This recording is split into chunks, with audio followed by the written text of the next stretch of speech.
Hey, man, how are you Well, doing? it's good to see you, Jerry. See you, Brian. I'm a big fan. Oh, cool, thanks. All right, Brian Elder. Good to see you. Potential mayor of Arlington. Potential? Thought I had your vote. Oh, see, that's good. Oh, whatever, man.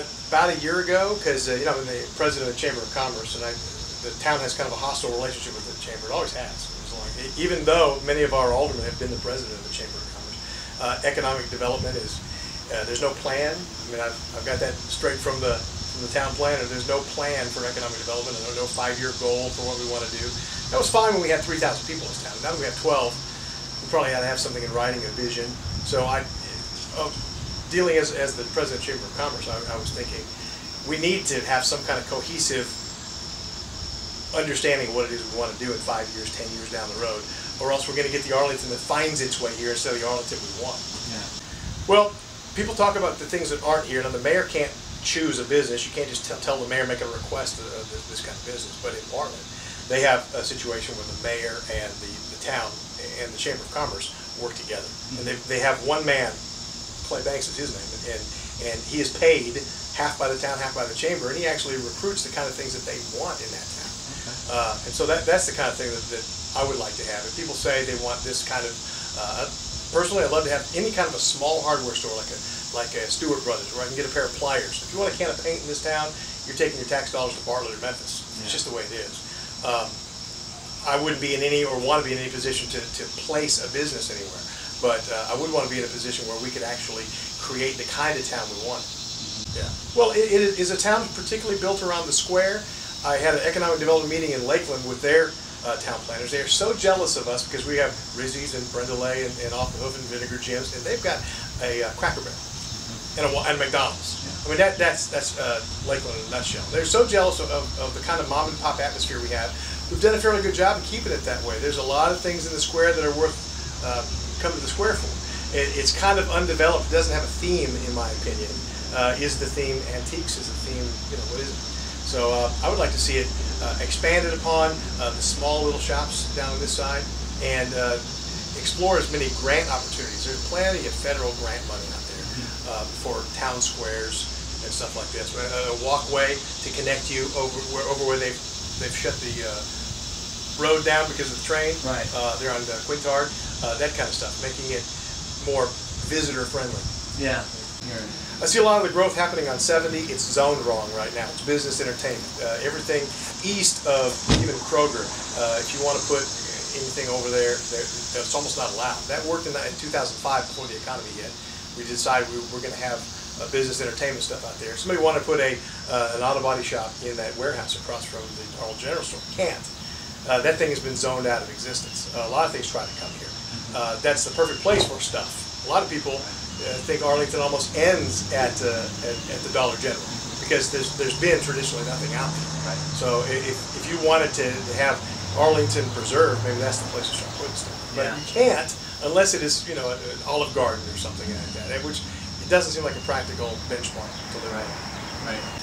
My only focus, well, I shouldn't say only focus, but the big one on the back of all of my material, it is Arlington has no economic plan.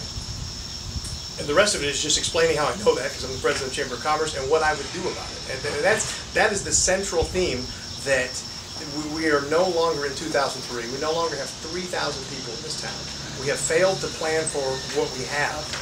We're starting to get cramped. Now we're running out of services. We have right now the same number of fire departments with 12,000 people as we had when we had 3,000 people. Yeah. And so we're grossly unprotected right now. If the fire department, of which I'm a member, if the fire department is out taking care of a stubbed toe or any kind of a call, a medical call or an accident, an actual fire happens here, it's not us responding. We got to wait for 65s out of Lakeland to come on in and take care of our problems. I mean, that was fine, and they were talking about putting a new fire station in, and the answer right now is the same as it was 10 years ago, which is 2 years. Yeah. Give us 2 years. And that's the joke at the fire department. 2 years. When is it coming? 2 years. So that's got to stop. And they will answer that we don't want to have to raise taxes. I refuse to raise taxes. Taxes will not be raised until such time as we have maxed out our economic development and fines and fees and other structures. There's so much money that is available to the budget of a town that is not being exploited. So, but their only answer is, no, we got to raise taxes. Yeah. And so you're part of the fire department. Yes. Is that the one here? Yes. All right. And what else? What else do you do? You got a job? What do you? Yeah, I have a roofing company, Roofing Solutions. I was on Kicks 106 for 16 years, and I've been the chairman of the Relay for Life several times in the past 7 years, or co-chairman with Angie Key. So we've done.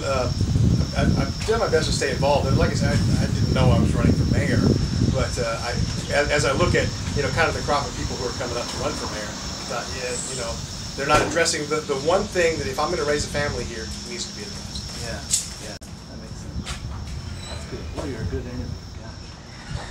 Everybody else had to probe. Let's see. I've done interviews before with country stars, and they give one-word answers. Yeah, that would be yes, bad. I know. 385. One of the things I think about 385 is going to be apparently done. Yeah. In 2 years. 2 years. Yeah, that's another one. 2-year project. When it gets done, how's that going to change things? What's your idea of what would be best? Well, I know that Lakeland cannot wait, and if you know that Lakeland big box mall out there that is pretty much closed down now, that's their plan. They cannot wait for that. If that's ever going to be revived, that's when.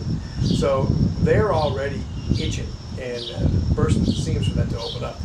We of course are dealing with a hospital. Baptist is thinking about buying that, or they bought it, but developing a hospital on that land. So this is going to be a major hub for people on the entire corridor. We're going to have some of the advantages that Millington has had economically, especially when it gets tied to Collierville. So expect this town to grow exponentially from where it is now. We have the largest growth in Shelby County of any of the communities. I mean, we're 400%. I mean, it's ridiculous. And so it's the 385 isn't going to stop that growth in any way. Right. But currently, if you come here, you're underserved. Yeah. One of the things that has been discussed is having a fire department and probably town hall down here. Okay. This isn't necessarily my idea. It's been floated for years. Mm-hmm. But when you bring it here, in keeping with the theme of Main Street and with the Depot Square, that the fire department, I imagine, has a 2-story with a pole outside. You've got the carriage with the dog and all that kind of stuff. I mean, that it becomes a retro 1950s style. It looks like something that would belong in a true Depot Square where the trains used to come through. Right. Maybe even a caboose. We were talking years ago about the Chamber of Commerce about actually doing like Collierville and getting a caboose. Yeah, that would be cool. What is it that's going to separate you from everybody else? Well, as far as I can see, I got 2 opponents. I mean, Hugh and Mike. Hugh is the same. If you love this town and everything it's ever done, and the fact that we have no plan, then that's your guy, and I would vote for him too. But if he has an idea, I would say it's a great idea, Hugh. Why haven't you already done it? You've been running this town for a decade, and that would be my response. So. I'm not saying that Arlington needs change. I'm not on the change ticket, but there are certain things that just will never be changed under the current leadership. It's just the way it is.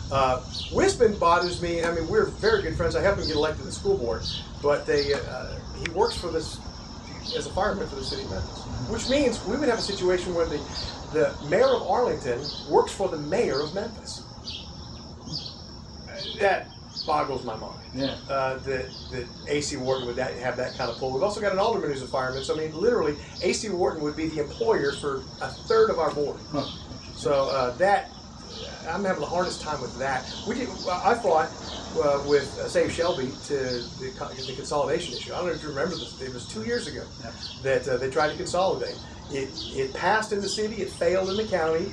I was one of the leaders in that. And as we get out of that, having A.C. Wharton be the boss of our mayor is something that's just restricted. Yeah. Other than that, I mean, there are fine people in both of them, but my friends for years. So good. Yeah. I hope we continue to be after this bill. I'm sure you will. I'm sure I will. What about the schools around here? Talk about the schools for me a little bit. Well, of course, the school system, Shelby County Schools, as it existed for more than 70 years, is gone. We no longer have a Shelby County School. We bluffed them. We didn't think that they would call our bluff, and they did. We were going after the Shelby County Special School District, and they said, if you do this, we will resign our charter. And we said, no, you won't, because here's what we were hanging it on. We said to them, you won't do that because we'll run you for 3 years and you won't like the way we run you. And they said, we're not worried about that. They said, well, fine. We're going to trudge forward. They told us to stop. And had we not done this, we would have been in the situation that we've always been in.